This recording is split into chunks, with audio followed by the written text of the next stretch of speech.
welcome to another Garden City Arts online program. My name is Katie Guthrie, and today we are starting day one of a 3-day workshop that is all about cats, okay? Now, we're not going to just be doing drawings of boring house cats and stuff like that. That wouldn't be very artsy, would it? No, we're going to make art cats, okay? So we're going to make 3 different cats, and they're all inspired by different historical artists, okay? Artists from art history. So today is day one, and we are going over Vincent Van Gogh. Now, Vincent Van Gogh is my favorite artist, which is why I decided to start with him first.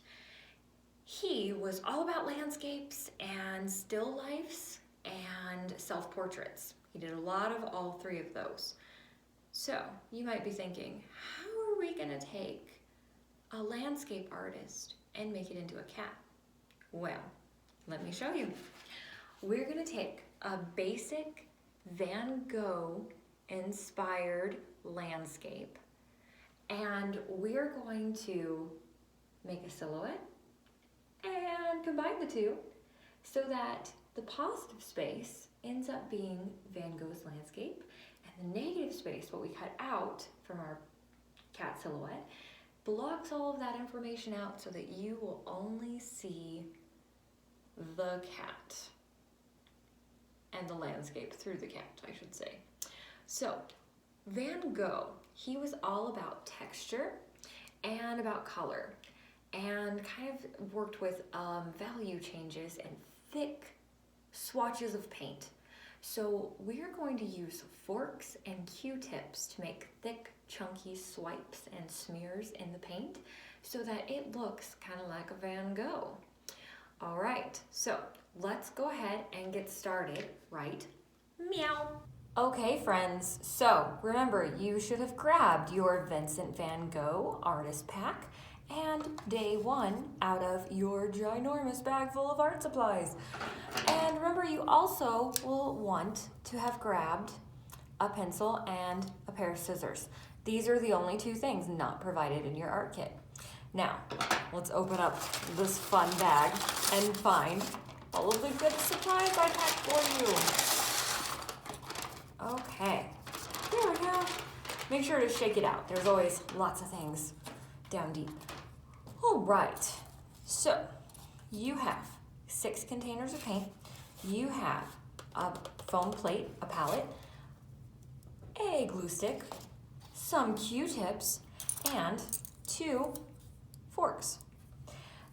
All of these things are things that you are going to need to create this fun Vincent Van Gogh inspired cat today.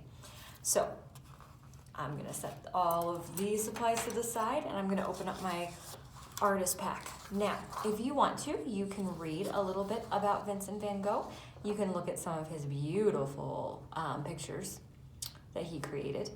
And you can also read up about what kind of artist he was and where he was from.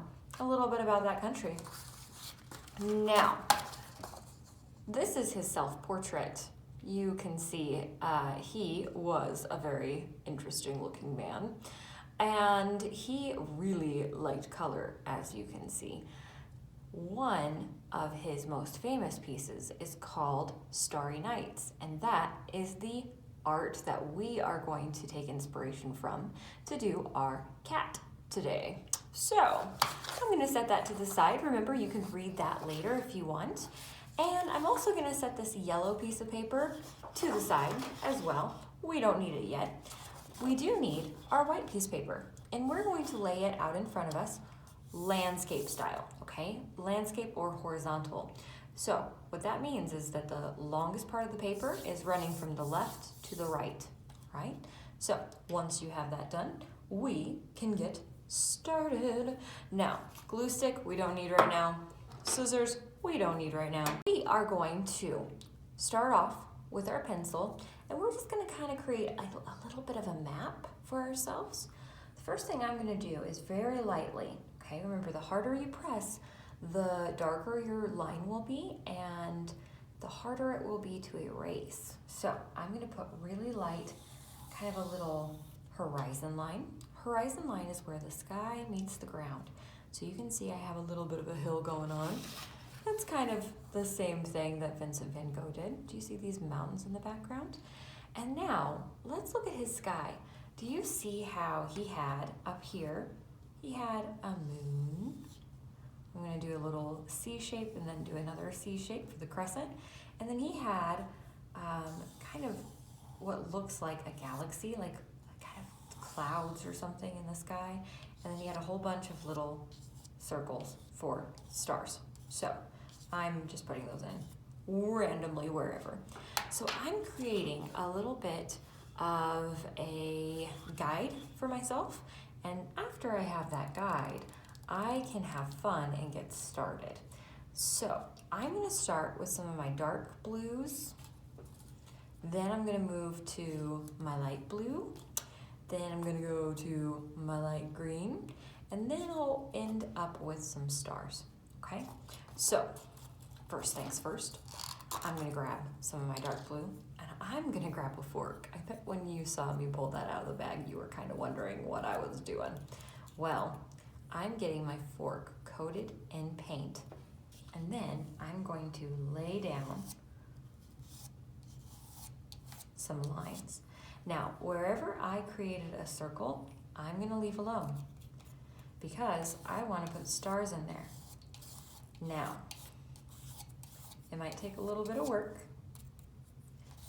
but you wanna think about filling up most of your space, most of your paper. And you also wanna think about creating little swirls. Do you see how I'm following the shapes that I created? Okay, I'm gonna do some up to high. Again, I'm making sure I'm not going into my stars or my moon.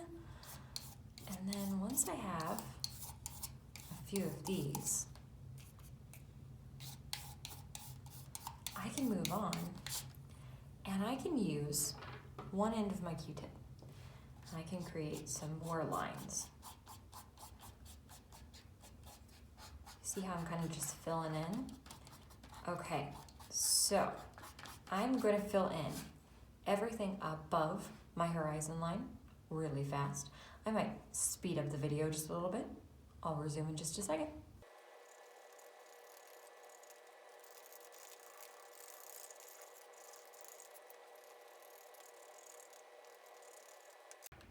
Okay, so I have now done all of my blue that I want to do for now. I'm going to move on to my light blue. So open up that container. Now I can use the back end of this Q-tip and I can also use the same fork. I don't even have to wash it off because I kind of want my colors to mix a little bit. And now I'm gonna go in wherever I want a little bit of light blue paint. You don't have to do it everywhere. You can just kind of pick and choose where you want it. So do you remember that big spiral shape that was in the sky? It was kind of representing the galaxy. Well, I am putting in a whole bunch of light blue paint right there. I'm gonna put in some light green paint too when we get to it, but for now, just gonna put some light blue in. Now, I bet you are thinking the same thing. You are going to do what I'm going to do, which is to come around these stars and put some light blue paint around them. Because the stars are the lightest part of our sky, so you wanna have kind of some pop of light blue around the stars to really show off how bright those stars are. Now remember, don't get too close to the stars. You wanna leave open quite a bit of space because we are going to put some light colors there. And we need to leave the white of the paper so that those colors are nice and bright.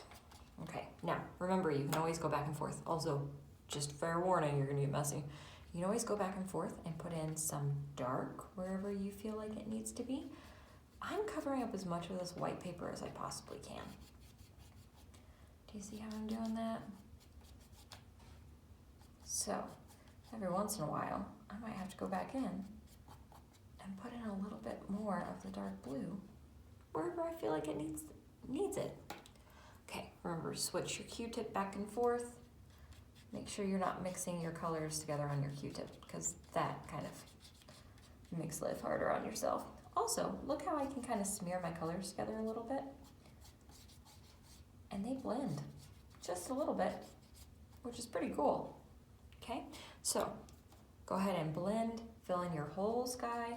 Also, remember that after you have more paint on, you can come back in with your fork and you can continue drawing lines. Pretty cool, right? Okay, I'm gonna speed up the video again. See you in a second.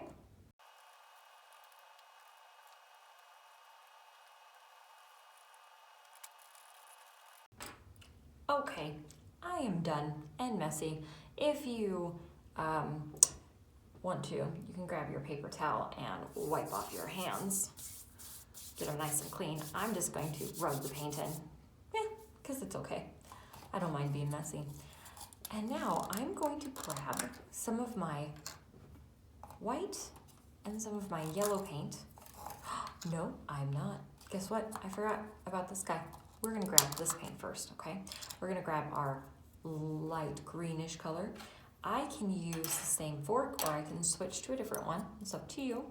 And I'm going to just put little tiny bits of light green paint into what I already have.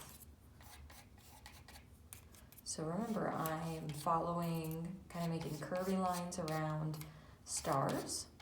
I am keeping that little, you can make that sound too, the sound, keeping the swirls in the sky. And I can just put in a little bit of this light green at the bottom. There we go. I think I'm done with the light green. Now I can move on to the stars. I was just ready to do the stars. Okay, I'm gonna start with the yellow and I'm going to fill in all of the empty space with my Q-tip. All of that empty white space. Now, you'll notice as soon as you bring that yellow out, it starts turning green. That's okay. It'll kind of turn the same green as the green that I gave you, already mixed. And that is just fine. But do you see why we kept the white of the paper? That was very important, as you can see, because whew, yellow is kind of a wuss. It gets taken over. Now you could dot little yellow dots with your Q-tip of a whole bunch of paint so that it stands out randomly wherever you feel like it needs it. Okay, and then once you have all of that done, you're gonna wanna take the other end of your Q-tip and start with your white, and you can do a little bit of white inside your stars. And do a little bit of white to outline the crescent. So do you remember that crescent shape with a C with another little C inside of it? We're gonna just do some outlines and dot around it. Now, Van Gogh was cool because he let you know that something was bright by bringing the light out and doing little tiny dots. And as those little tiny dots get further and further away from the light source, they start blending into the dark colors. And they change colors, and it goes from light to medium to dark, changes value, okay? Value is the lightness or the darkness of a color. And as you can see with this light sky, we have a lot of lights, but we also have a lot of darks too, right? Okay, I'm done. So, final thing, we're gonna grab our black and we're gonna put in the ground. We're gonna keep this ground pretty simple, okay? So I'm gonna grab one of my forks, doesn't matter which. You can mix some blues into your black, that's fine. And I'm going to put in my ground. And my ground is just gonna be a simple black. Okay, very simple black. And then remember, the way you fill in is to take your Q-tip and to start just adding all these little lines. Vincent Van Gogh had lots of little lines in his paintings.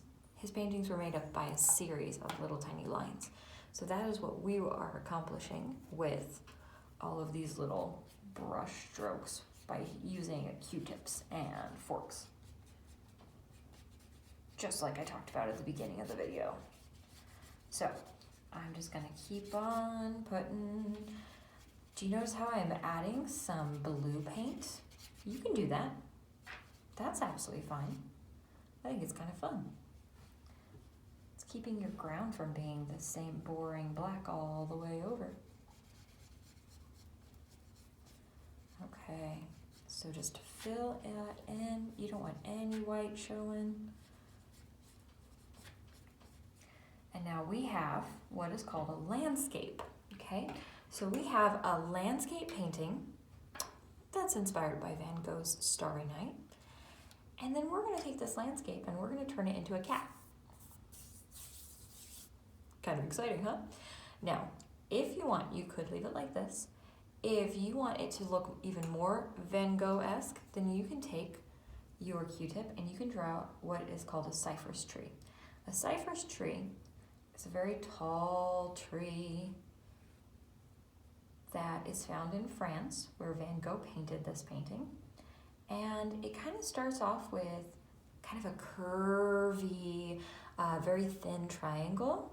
And then it has little branches that come out. And make sure you make a pretty big base. My base was not big enough, so I'm gonna just make it a little bigger. And there we go. There's my cypress tree. And I'm gonna bring my cypress tree all the way down to the bottom of the canvas, or the piece of paper. There we go. That's gonna make it look instantly more Van Gogh-esque, just by adding that tree in. Okay, I have my landscape. Now, this landscape is a little wet. Can you see how wet this is? Oh my gosh, I bet yours is just as wet as mine. I'm gonna let this dry for a little bit, maybe a lot of it. And then after it's completely dry, we can come back to it and make it into our cat, okay? So I'm going to let this dry just a little bit, set it over to the side, and we can actually start working on our cat right now as soon as we have this cleaned up. So I'm gonna clean up and then we'll come back and do our cat. And voila, our area is nice and clean. Now, we're going to move on to our cat while we let our painting dry. So you can grab your yellow sheets paper. You'll notice you have two. And the reason for that is if you make a mistake, well, you have another piece of paper to start on again. Now, we are going to draw a silhouette of a cat, okay? The silhouette is basically the basic shape. So there's no details on our cat. It's just like the outline or the basic shape of the cat. Now, we're gonna draw this cat out on our paper. We're gonna cut out that silhouette. And then you'll have both a positive and a negative of that cat. The positive area is the area inside your cat. The negative is all the area, all the paper that is left over. Okay, that's negative space. That means it's empty space. Positive space is where the cat is, the space that he fills. You can decide then whether you want the positive space on your landscape or the negative space on your landscape, okay, to create the cat. So I'm going to grab my Sharpies. You are going to grab pencils. I'm using Sharpies so that you can see what I'm doing, but you are going to use pencil so that if you make a mistake, you can erase. Now, because we are doing positive and negative, you'll want to make your cat pretty big. Don't make an itty bitty circle like that, okay? Make big circles. Think of big shapes that fill up your entire paper. You want to keep your cat inside the paper, but you don't want to have a bunch of negative space or else you're not going to see much of your landscape. So the first thing I'm going to do is start with kind of a gentle curvy line. So this is going to start at the cat's bottom and go all the way to the top of his head. Do you see how it kind of looks like that horizon line that we put in at the beginning? Next, I'm going to make a curved line for his tail. So kind of the letter C. And I can keep going with that. And then I'm going to bring it back to his bottom. Now, I made that tail a little bit too big. Do you see that? So I can always bring it in a little bit. And if I was using a pencil, I could erase it. I can't erase it because I have a Sharpie. Uh-oh. This is why you use Sharpies, right? Okay, so I have a tail and I have the back. Now I'm going to start bringing my line up a little bit, and I'm going to put a little triangle on top. I can put another triangle if I want, and then bring this down to the cat's head. Now the cat's head is going to be kind of roundish, but it has a bit of a point to it, okay? I can make that point even more exaggerated if I want to. And then, after I have the head done, I'm going to come to the neck and bring the neck all the way down to the first leg. Okay, so another curvy line. Now, to end the leg, we're just going to make a little curvy line, kind of like a bowl. And then we're going to stop there. I'm going to come to the back of the cat. I'm going to do the exact same thing, but I'm going to make a bottom first. And then I'm going to make a line for his foot. So 2 little C's that are stacked on together, kind of like a peanut. Now I'm going to do that curvy line and bring that line up to where I want his body to be. Then I'm going to do another curvy line and bring it back up.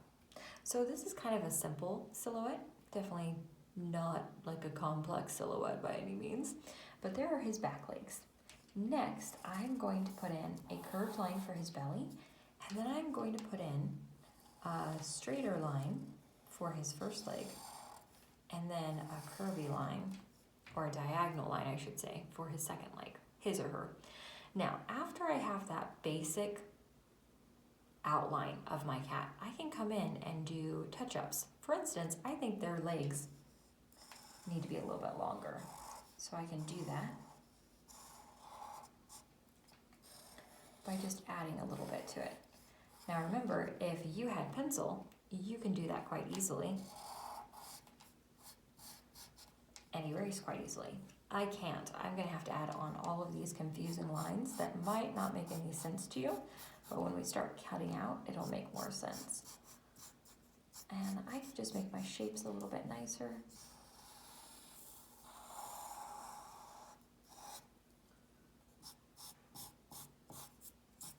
Okay. And there we go. I have my cat's outline. Now, I am going to take my scissors and I'm going to cut and go on the outside of my cat.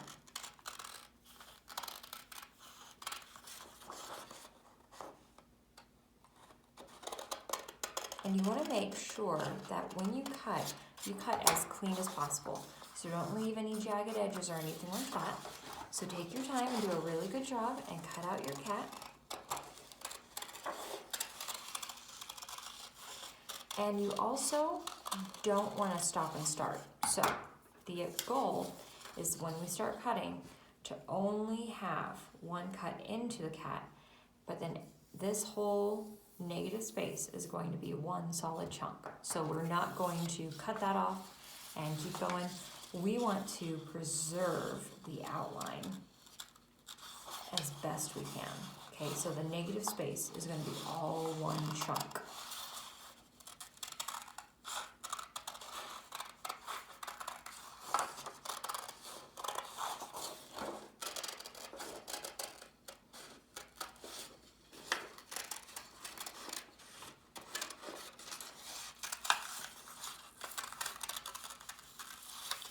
So do you see how I'm kind of rotating my cat? I am turning it, and remember, if there are any mistake lines like I had, go with the line you want to keep. Now, this could be a little bit challenging, okay? So don't get mad at yourself if you have to start again, or don't get mad at yourself if you're having a hard time with it.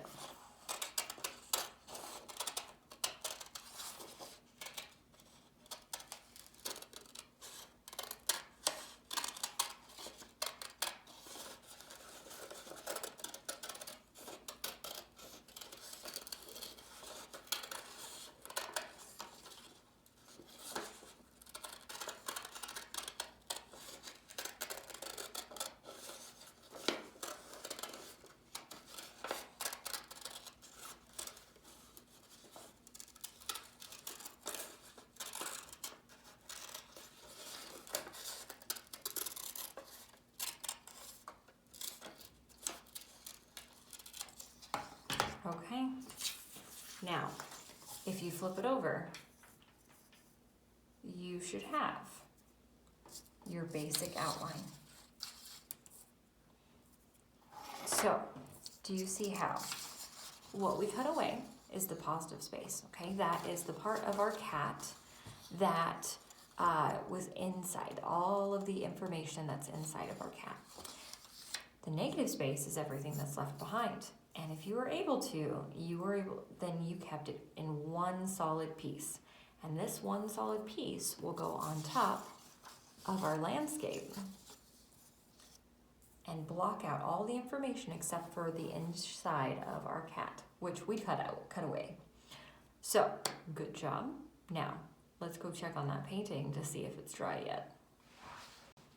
Okay, while I was waiting for my painting to dry, I went back on that second piece of paper and I redrew mine in pencil and recut it out.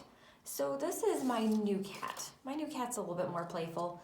Looks like she's prancing a little bit more. And the reason I did that is because mine had Sharpie lines showing through. Do you see that? So I have my old one sitting to the side, but I decided to do a new one just so that I wouldn't have any Sharpie lines showing through. Now, my painting is semi-dry. There's a few spots that are still a little bit wet. So in order to be able to attach this cat while my painting is still a little bit wet, I am going to flip my cat back over to the way we drew it. So I can now see all of my pencil lines that I maybe didn't erase. And I'm going to take my glue stick. The glue sticks were in day one bag, so you should have them. And I'm going to very slowly ink this up, or I should say glue this up. Now, here's the cool thing. I gave you a purple glue stick, so you'll be able to see it where you apply it and make sure that you get a ton everywhere. You want to almost cover up all of the yellow. Now you have to work fairly fast because it does dry. As it dries, it goes from purple to clear. So, as you can see, it is drying very fast. So I want to get a good chunk of glue covering up almost all of my yellow. And I'm going in between all of the parts. The swirl of the tail, in between the cat's legs. I'm going right up to that edge because I want it to be as glued down as possible. Okay, now the good news is that while it is drying and you can see it's changing from purple to clear, it's still sticky in those areas. So we can take our outline. This is going to take a little bit of work, okay? And I'm going to match corner to corner. I'm going to start in the very top and match my corner to my corner, trying to get it to match up just about perfect. It's okay if it's not absolutely perfect. We can cut off any extra. And then I'm going to lay this out and push down wherever. Oh, try not to get anything on the yellow. Try to make sure your hands are nice and clean. Don't be like your teacher, whose hands are not clean at all. And go around and push down. I definitely recommend doing this when your paint is dry. Don't do this when your paint is super, super wet. So you might have to take a second, step away from it. You can come back to it later. And there you go. Do you see how I have my cat that is made out of Vincent Van Gogh sky? And the negative space, the empty space that was outside my cat, is blocking it out so that I have a pretty silhouette of my cat. Now, if you were like me and you didn't do the best job of pushing down, you can use your scissors and you can cut any of the extra sky that is showing on the sides away.